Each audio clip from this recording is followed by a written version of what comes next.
संत गरीब नव्हते. जगद्गुरु तुकोबांची 65 लाखाची सावकारकी आहे. किती? आत्ताचे नाही, 450 वर्षापूर्वी. आत्ताचे 10 लाख म्हणजे तेव्हाचा रुपया, अशा हिशोबाने 65 लाख. बरं का रोहिला गडकर. 25 बैलगाड्या भरल्या होत्या कर्जपत्राच्या, जेव्हा इंद्रायणीत कर्जपत्र बुडवायची ठरवली होती. किती बैलगाड्या? 25.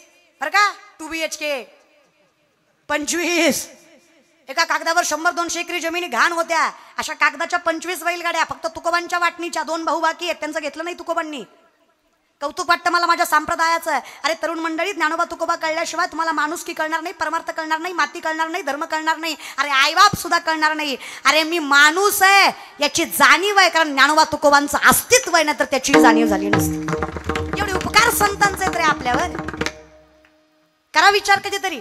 अरे जे सायन्स तुम्ही आज शिकता ना, art, commerce, science, polytechnical, mechanical, BHMS, MBBS, MD, PhD, agriculture, MPC, UPC, BHMS, काही करता ना आयुष्यात जिंदगी देऊन, एकदा ज्ञानेश्वरी वाचा.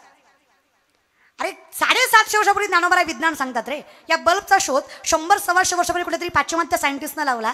750 वर्षापूर्वी माऊली ज्ञानेश्वरीमध्ये सांगतात, उदकाचे आवेशे प्रगटले तेज लखलखीत दिसे, तर या विजू माझी असे सलील काही.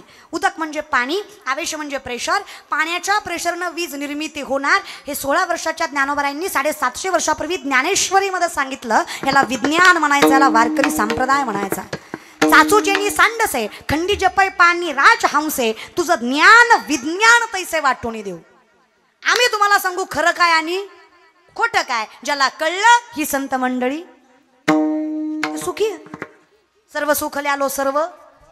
पण हे कधी सदा नाम घोष. त्याने काय झालं, त्याने सदा चित्ता विषयाकडे आलं. अर्थात तसं आहे, पण अवघड झालंय. आमची पोरं माळा घालायला, गंध लावायला जराही तयार नाही आहेत. पोरं काय, पुरी त्याच्यापेक्षा विचित्र. लय अवघड झालं. विनंती, लव जिहाद करणारी जात आपली नाही. आईबापाच्या नावाला कलंक लावणाऱ्या पोरी आपण नाही.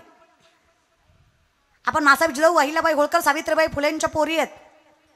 अरे आपल्यामुळं बापाची 4 माणसात नजर वर झाली पाहिजे, इतक्या सामर्थ्याने कर्तृत्ववान घडवलं पाहिजे, इतकी ताकद आपल्यात आहे. आपण हिंदू धर्माच्या पोरी आहेत. आपण आईबापाची मान स्वाभिमानानंच उंचवली पाहिजे. ताकद आहे का माय आपल्यात, म्हणून सांगते या विषयाकडे. मग तुकोबांची बायको जिजाऊ, कधीच तुकोबांना भाकरी दिल्याशिवाय भाकरी. श्रीमंताच्या 2 बायका, तुकोबांना 2 बायका होत्या. तुकोबाची बायको आवली, पुण्याचं सासर तिचं, गुळवे सावकाराची पोरगी तुकोबाराची बायको आवली. 35 एकर ऊस होता आवलीच्या बापाचा. किती? रोहिला गडात नाही, पुण्यात. किती? 3500. तरी नवऱ्याच्या घरी मिठासोबत भाकरी खायची. तुमच्या बायकोच्या सासरी 1.25 एकर ऊस आहे माहेरी, तरी तुमची बायको नाचतीच नाचती. नुसतं भांडण लागलं की माझा बाप काही बेकारी नव्हता, तुझ्यासारख्या दलिंदराच्या दारात दिलंय, लय मोठ्याची मी, माझं डोळं फुटलं आणि मी तुला वय म्हणलं, तुझ्या दिलंय चांगलं चांगलं बघा आलं तर मला, माझं नशीब नाच तू माझ्या पत्रात पडला. खरंच आहे काय खोटं आहे दादा? काय संताच्या बायको होत्या दादा, काय बायको. अहो धोतर फाटलं तुकोबाचं, सुई नाही दोरा नाही शिवायला. का परिस्थिती, सगळं इंद्रायणीत बुडवलं ना दादा, ठेवलं काहीच नाही. स्वतःच्या पोटच्या लेकराचा घास लोकांना खाऊ घातला दादा. अहो या जगातले शेतकऱ्यांचं कर्ज माफ करणारे पहिले महापुरुष जगद्गुरु तुकोबाराय, तो वारकरी संप्रदाय. या जगात सगळ्यात पहिल्यांदा शेतकऱ्याचं कर्ज जगद्गुरु तुकोबांनी माफ केलं. दुसरे छत्रपती. मला काय शिवरायांचं कौतुक वाटतं माहिती आहे दादा. कालही शेतकरी मरत होता, आजही शेतकरी मरतोय, उद्या मरणार नाही याची खात्री द्याल का? शेतकरी आहेत तुम्ही, सांगा ना. कुठला मंत्री झाला, कुठलं पंतप्रधान झालं म्हणजे शेतकरी मरणार नाही आहे का? असं गुरुजी आहे का? तो मरणारच रे दादा. कौतुक वाटतं मला शिवरायांचं. 350 वर्षापूर्वीचा काळ आहे. पोराच्या मांसावर बापाची नजर पडावी इतका भीषण दुष्काळ शिवकाळात सुद्धा पडलाय. शब्दांची गहनता, भीषणता लक्षात घ्या माझ्या. पोराच्या मांसावर बापाची नजर पडावी इतका भीषण दुष्काळ शिवकाळातही पडलाय. कौतुक वाटतं मला त्यांच्या व्यवस्थापनेचं, त्यांच्या मॅनेजमेंटचं, त्यांच्या विचार कौशल्याचं. 17 वर्षाचे शिवराय न्याय करतात. या छत्रपती शिवरायांच्या शिवशाहीत एकही शेतकरी गळ्याला फास लावून मेला नाही. हे वैभव शिवशाहीचं होतं, शिवकाळाचं होतं. कसं काय चालायचं हे? जिन्नसच्या बदल्यात जिन्नसच दिला जायचा. व्याज प्रक्रिया पैशांवर नव्हती, जिन्नस पद्धतीवर होती. जर तुम्ही बैलगाडी घेतली तर तुम्हाला महागारी बैलगाडीच द्यावी लागत होती. पैसे देऊन जमत. शेतकरी बैल ऐकत नव्हता, जनावर ऐकत नव्हता, जमिनी ऐकत नव्हता. चलनच नाही ना. जिन्नसच्या बदल्यात जिन्नस. मॅनेजमेंट. पोरांनी हे घेतलं पाहिजे. उगाच धर्मासाठी कुठल्याही गोष्टी नाही वादावाद विवाद केले पाहिजे. विचार कौशल्य घ्या. सामर्थ्य घ्या विषयाकडे. ती तुकोबाची बायको श्रीमंताची लेक, पण कधी तुकोबांना भाकरी दिल्याशिवाय भाकरी 4-4 दिवस सापडत नसायचे तरी भाकरी दिल्याशिवाय नाही. एके दिवशी असंच तुकोबांना भाकरी द्यायला जाताना देहूकडे म्हणजे डोंगरावर चालून तिच्या पायात काटा रुतला. शेतकरी ना आपण दादा 2-4 आहेत का बसलेल्यापैकी शेतकरी आहात ना आपण. असं कौतुकानं सांगत जा, मला कौतुक आहे विठ्ठलानं मला सगळ्यात मोठी श्रीमंती दिली, मला शेतकऱ्याच्या घरात जन्माला घातलं, ही सगळ्यात मोठं वैभव आहे माझं. अरे श्रीमंताच्या घरी गेला तर अर्धा कप चहा भेटेल याची खात्री नाही. त्याची बायको चप्पल घालून येऊन विचारती, महाराज चहा घेता? चहा वत नरड्यात वत काय होत नाही, मरुदी महाराज पण तू वत, काही फरक पडत नाही. शेतकऱ्याची विचारित नाही रे, सरळ म्हणते जेवायचं का महाराज भाकरी टाक काय. कौतुक आहे रे, जुनं ते जुनं. अहो शेतकऱ्याच्या तरात कुत्रं गेलं तरी पोटभर भाकरी खातं. श्रीमंताच्या घरी गेलं की त्याच्या सोप्याचा पांगच फेडावा लागतो. ते आपलं काय ऐकूनच घेत नाही, ते आपल्यालाच सांगतं मी याचा चेअरमन, याचा उपाध्यक्ष, याचा सचिव, याचा सरचिटणीस. आपलं साहेबाचं लय जमतं, साहेबाच्या तटाला ताट लावून बसतो आपण, आणि आपली बायको लय मोठ्याची हान मग आम्हाला हानतो का काय लागा. होय रे, आम्ही भिकारीच आहे, आम्ही तर मान्य केलं ना, होईन म्हणलं की. पण पंढरीचा त्यातही आम्हाला कौतुक आहे, आम्ही दैवाचे दास. कौतुक आहे ना दादा या विषयात. तुकोबाची बायको शेतकरी तुम्ही दादा, शेतकऱ्याच्या पायात काटा रुतणं काही नवल आहे का? रुततोच. आता शेतकऱ्याच्या पायात काटा रुतलं तर शेतकरी काटा बघायला काही पाण्याने पाय स्वच्छ करतो का? मग शेतकरी काटा कसा बघतो? लाजू नका, सगळे थुकाच लावतात. इथं काही हायजीन मेंटेन करायचं नसतंय, थुकाच लावायचं असतंय. आता खरं सांगा, एका थुक्यात काटा दिसतो का? एकदाच घेतला आणि एकदाच ती काय सॉक्स घालून नांगर धरतोय, 2-4 वेळा तरी लावायला लागतं. आता काटा जिजाऊला रुतलाय, पण त्रास ब्रह्मांड चालकाला झालाय. अखिलकोट ब्रह्मांड चालक त्रैलोक्याचा नाथ जगजनार्दन माझा पांडुरंग परमात्मा वैकुंठ सोडून आलाय. धावत चालती मागे मागे, धावत चालती मागे मागे, देव इच्छित चरणीची मागे. धावत चालती मागे मागे, धावत चालती मागे मागे. काय ताकद दादा, एवढा अधिकार त्या वैष्णवाचा. अहो ज्याच्या चरणाच्या स्पर्शासाठी विश्व तळमळतं, त्रैलोक्य तरसतं. अरे योग याग तप विद्युत वैकल्य करून कंटाळतं, तरी सुद्धा माझ्या देवाच्या चरणाचं दर्शन दुर्लभच. अहो त्या परमात्म्यानं जिजाऊचा पाय स्वतःच्या हातात घेतला, काय भाग्य असेल त्या लक्ष्मीचं. स्वतःचा थुका लावून तिचा काटा दिसला का पाहिला, तिलाही एका थुक्यात दिसला नसावा देवालाही, त्यानंही 2-4 वेळा लावला. सरपंचाला नाही पण सरपंचिनीला लय राग आला. तुमची नाही, पंढरपूरची. आमच्या पंढरपूरचा विठू पाटील त्याचं आमच्यासाठी एकच सत्य आहे. विठ्ठल कुळीचं दैवत, विठ्ठल वितबोत चित्त, विठ्ठल माया बाप चुलता बहीण बंधू भ्राता. आमच्यासाठी सत्य मृत्यूलोकी एक नगर त्याचे नाव पंढरपूर. मृत्यूलोकी एक नगर त्याचे नाव पंढरपूर. मृत्यूलोकी एक नगर त्याचे नाव पंढरपूर. मृत्यूलोकी एक नगर त्याचे नाव पंढरपूर. देखील मोकाशी मतलब मालक, देखील मोकाश पुवासे विठेवर, देखील मोकाश पुवासे विठेवर. तुम्ही संत माय बाप एवढा उपकार करा, या मजतेतवरी दाखवा दिनाचा सोयरा. तुम्ही संत माय बाप एवढा उपकार करा, या मजतेतवरी दाखवा दिनाचा सोयरा. संतांकडे अधिकार आहे, संत पोचवू शकतात आणि त्यांचं मन मोठं आहे, ते प्रत्येकाला सामावून घेतात. म्हणून महाराज सांगतात, तुम्ही माया बाप संत म्हण भीता कृपावंत, तुम्ही माया बाप संत म्हण भीता कृपावंत, तुम्ही माया बाप संत म्हण भीता कृपावंत, तुम्ही माया बाप संत म्हण भीता कृपावंत. एवढा करा उपकार देवा सांगा नमस्कार, एवढा करा उपकार देवा सांगा नमस्कार. गरुडाचे पाय, गरुडाचे गरुडाचे पाय, गरुडाचे गरुडाचे पाय, गरुडाचे पाय, गरुडाचे पाय, गरुडाचे पाय.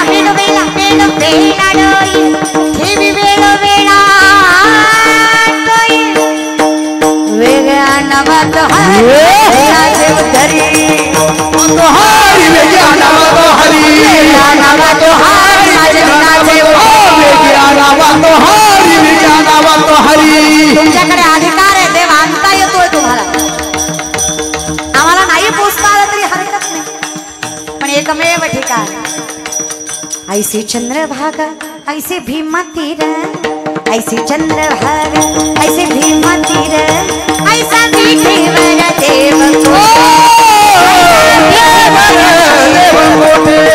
ऐसे चंद्रभागा ऐसे भीमा तीर, ऐसे चंद्रभागा ऐसे भीमा तीर, ऐसा विठेवर देव कोठे, ऐसा विठेवर देव कोठे। असं जगात नाहीच दुसरं. जेव्हा नव्हते चराचर तेव्हा होते. उगाच एवढी गर्दी असते का?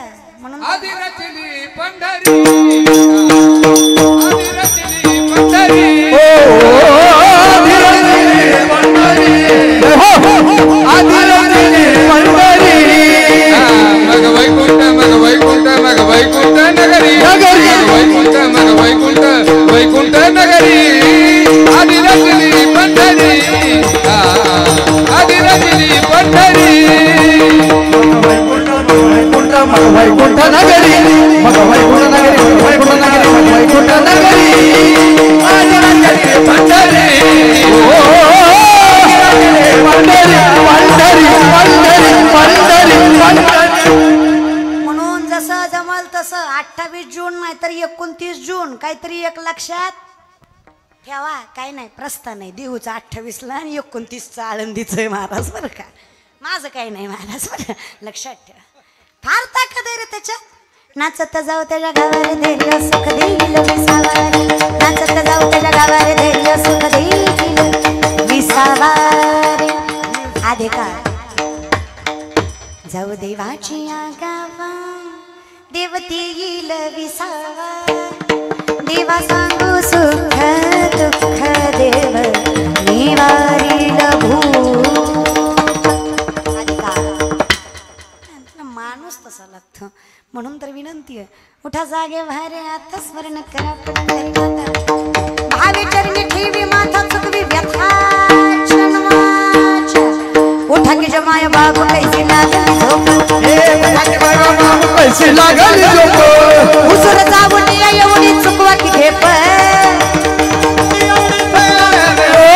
उसर जाऊन एवढी चुकवा की घेप.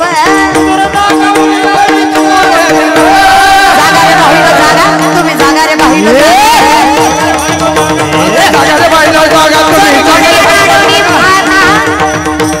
चोरणी जुया नाडोनी भागा, जागा रे बाहिर जागा. अहो जागा कसा करणार आहे? सोपं आहे. वासुदेव वासुदेव म्हणा, वासुदेव वासुदेव म्हणा, वासुदेव वासुदेव म्हणा, तुम्ही वासुदेव वासुदेव म्हणा. टाळे वाजवा, मरायच्या आधी म्हणा म्हणा टाळी. जय हो. हरी बोल. वासुदेव वासुदेव वासुदेव वासुदेव वासुदेव वासुदेव वासुदेव वासुदेव वासुदेव वासुदेव वासुदेव वासुदेव वासुदेव वासुदेव हे वासुदेव वासुदेव वासुदेव वासुदेव वासुदेव वासुदेव वासुदेव वासुदेव वासुदेव वासुदेव वासुदेव वासुदेव वासुदेव वासुदेव वासुदेव वासुदेव म्हणा तुम्ही वासुदेव वासुदेव म्हणा, वासुदेव वासुदेव म्हणा तुम्ही वासुदेव वासुदेव म्हणा. देह दुर्लभ जाणा वासुदेव म्हणा, तुम्ही वासुदेव म्हणा, वासुदेव म्हणा तुम्ही वासुदेव वासुदेव म्हणा, वासुदेव वासुदेव म्हणा तुम्ही वासुदेव वासुदेव म्हणा. वासुदेव म्हणा तुम्ही वासुदेव वासुदेव म्हणा. हे वासुदेव वासुदेव म्हणा तुम्ही वासुदेव वासुदेव म्हणा.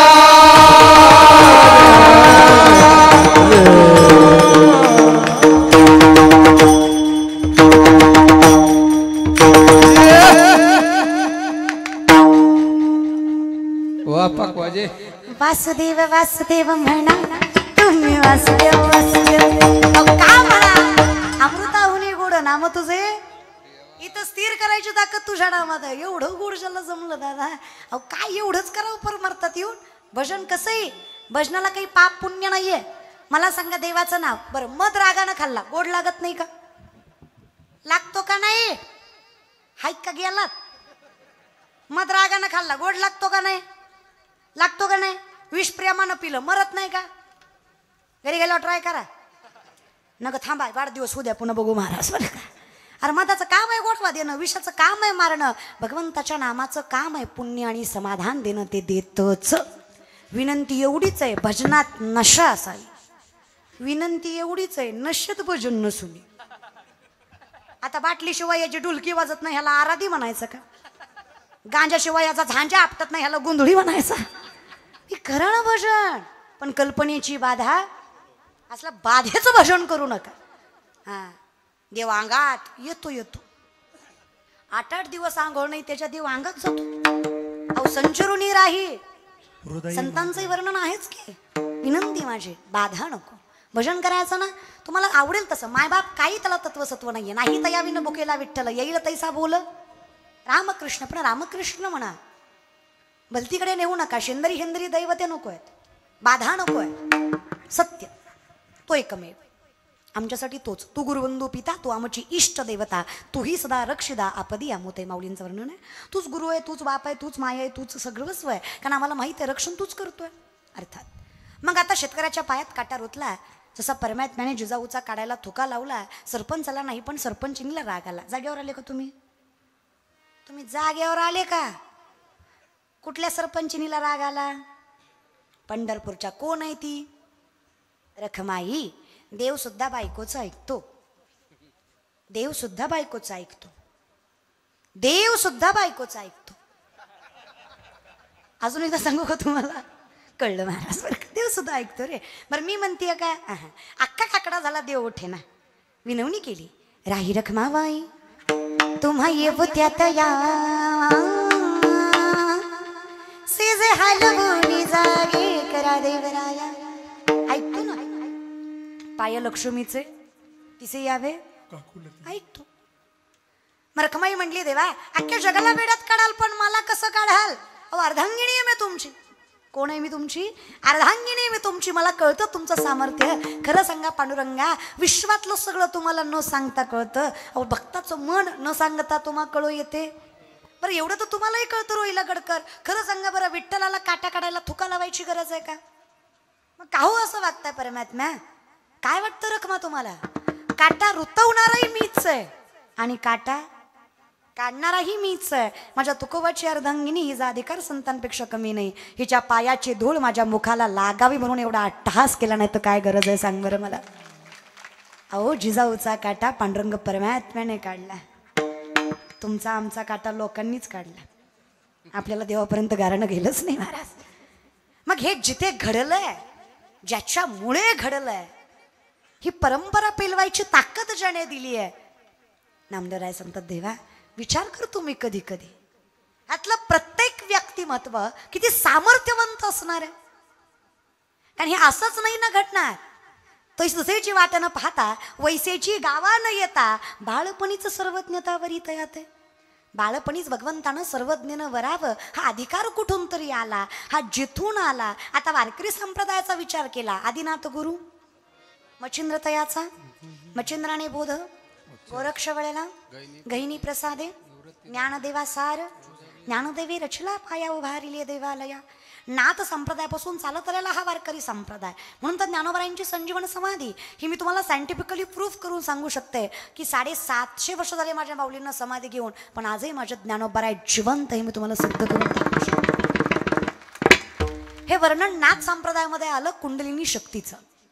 ज्ञानेश्वरीमध्ये पण ज्ञानोबरायांनी सांगितलं, शरीरामध्ये 72,000 नाड्या, 24 नाड्या प्रधान, 3 नाड्या प्राणवाहक, इडा, पिंगला, सुषुम्ना यातनं माणसाचा प्राणवायू वाहतो. पूरक, रेचक, कुंभक श्वसनाचे 3 प्रकार, याच्यावर ज्याचं अधिराज्य आहे. 3.5 वेळे गमसली कुंडलिनी शक्ती बिंबीच्या तेटापासनं षडशस्त्राचं भेदन करत ब्रह्मरंध्रात जाऊन मिळते. त्यावेळेस माणसाला समाधी लावायची ताकद निर्माण होते.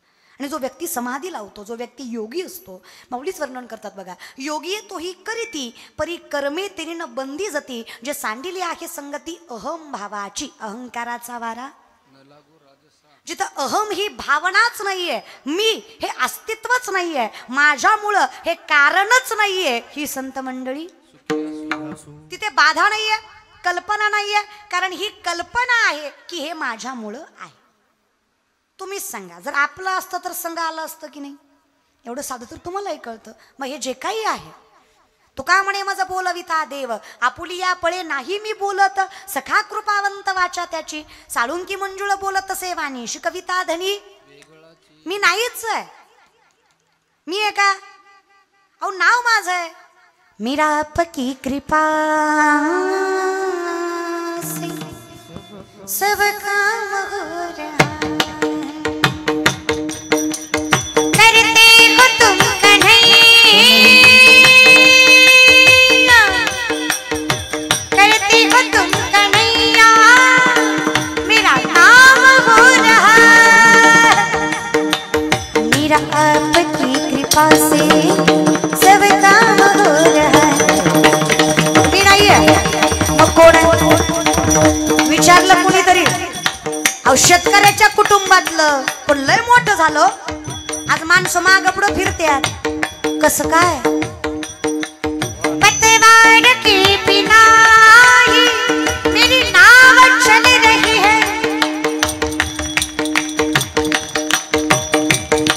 पतवार के बिना ही मेरी नाव चल रही है हैरान है जमाना मंजिल भी मिल रही है लोक म्हणतात एवढी संकट वाट्यात आणली एवढे पाय खेचले पण उभाच आहे मागे पुढे उभा आहे कोणतरी सांभाळतोय हैरान है जमाना मंजिल भी मिल रही है करता नहीं हो कुछ भी फिर भी काम हो रहा करता नहीं हो कुछ भी फिर भी काम हो रहा मेरा आपकी कृपा से सब काम हो रहा है मेरा आपकी कृपा से सब काम हो रहा है नहीं है देवा कौन है मैं तेरी मर्जी का मैं हूँ गुलाम ओ मेरे अलबेले राम मर्जी का मैं हूँ गुलाम मेरे अलबेले राम मेरे अलबेले राम तेरा गुलाम तेरा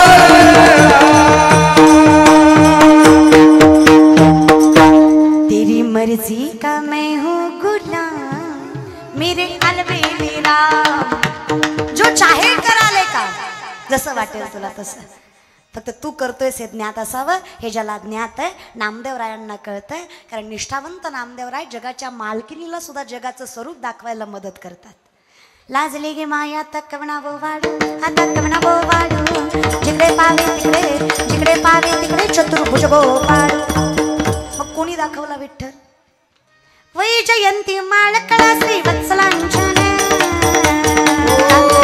विष्णुदास नामायाने दावी लिखून विष्णुदास नामायाने दावी लिखून कोण नामदेवराय कटेवरी कर नाही ज्या देवाचे न घे मी तयाचे दर्शन हा मग आता हे सत्य ज्याला कळालं त्याच्याशिवाय दुसरं सत्य नाही हे ज्याला कळालं ही संत मंडळी सुखी असो ज्याला वाटलं माझं आहे अहंकाराचा वारा हा अहंकार कोणाला येत नाही फक्त देवाला संतालाच येतो आपण फक्त वाऱ्यातच आहे पण वाऱ्यानंच आपला फुपाटा उडवलाय महाराज काही नसतं रे दादा मी काय म्हणते जमेल तसं भजन करत जा फार चिंता करत जाऊ नका तुमची समाजसेवा तुमचं काम तुमचं कार्य तुम्हाला देणार आहे हनुमान दादा तुम्ही आज एवढा सुंदर कीर्तन सोहळा उभा केला ना तुम्हाला चिंता करायची गरज नाही लोक